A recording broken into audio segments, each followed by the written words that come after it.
एक और शाम, जीवन में और एक दिन।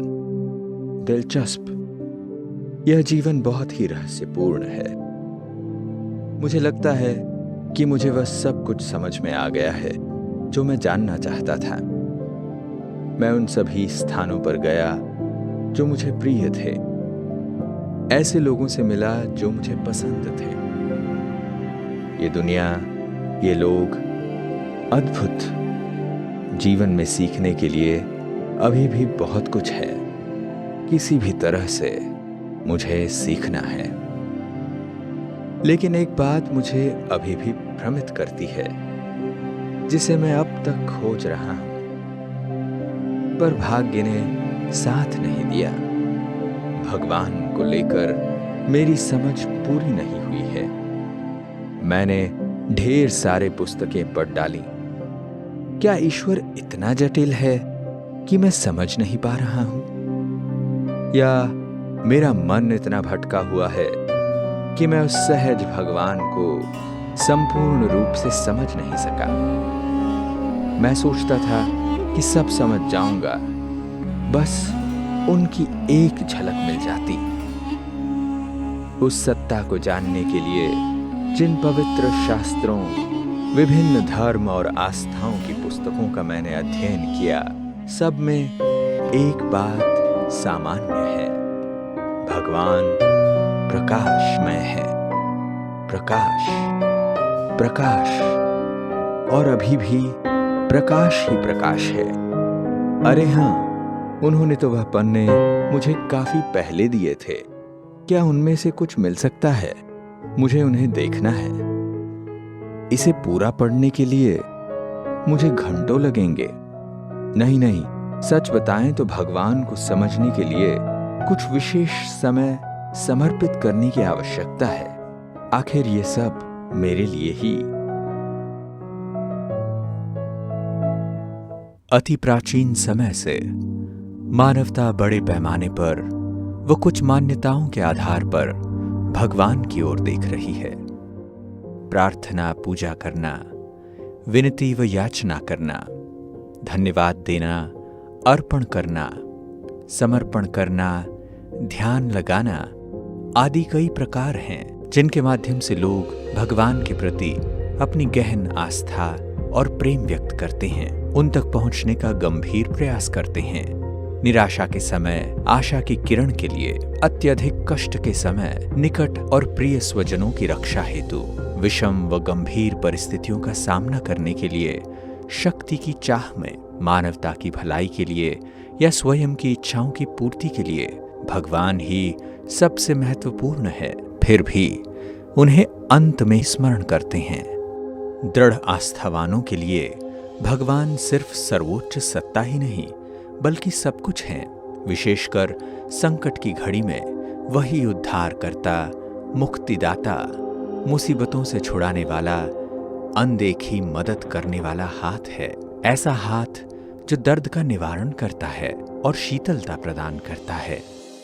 लोग भले ही पूर्व में ईश्वर को किसी रूप में मानते व पूजते रहे हों, उन्हें लगता है कि उनका तो भगवान पर हर प्रकार से स्वाभाविक अधिकार है।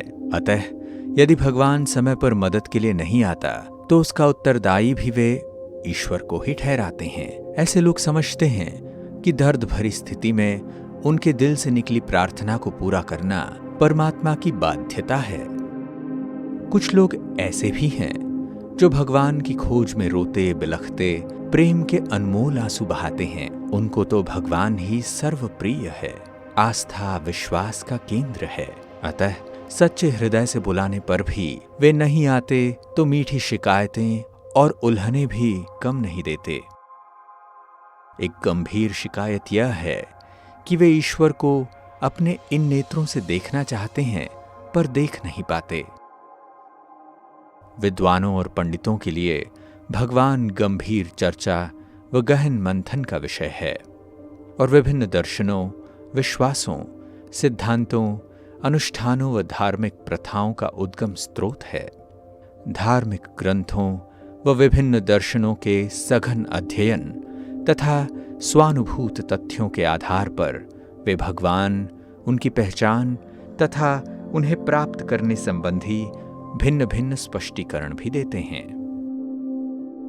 कुछ लोगों ने तो भगवान को अतिथि बना लिया है।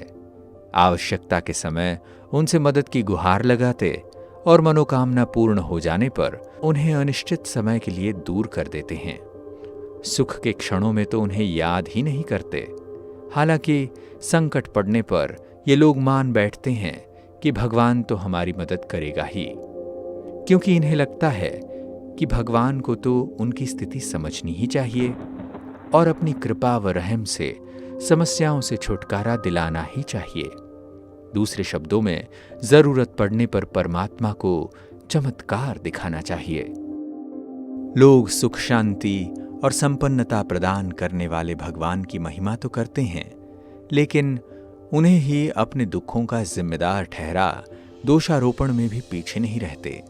मजे की बात तो यह है कि कोई ऐसा कार्य प्रारंभ करने से पूर्व जो उन्हें दुख पहुंचा सकता है, भगवान की अनुमति व सलाह भी नहीं लेते, लेकिन जब कुछ अप्रिय घट जाता है तो उन पर आरोप लगाने की धृष्टता से भी नहीं चूकते।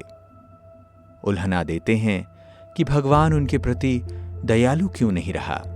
वहीं कई ऐसे लोग हैं जो भगवान से भयभीत रहते हैं। भगवान कहते ही प्यार के बजाय उन्हें डर सताता है, कहीं वो श्राप न दे दें। क्या ईश्वर नाराज हैं? कुछ भी हो, इनके मन में तो भगवान के प्रति असीम स्नेह, प्रगाढ़ भक्ति और गहरी भावनाएं बसी ही रहती हैं। फिर ऐसे मनुष्य भी हैं जो हर चीज के लिए धन्यवाद देना नहीं भूलते, क्योंकि यह मानते हैं कि जो कुछ भी प्राप्त हुआ है वह ईश्वर का दिया हुआ है।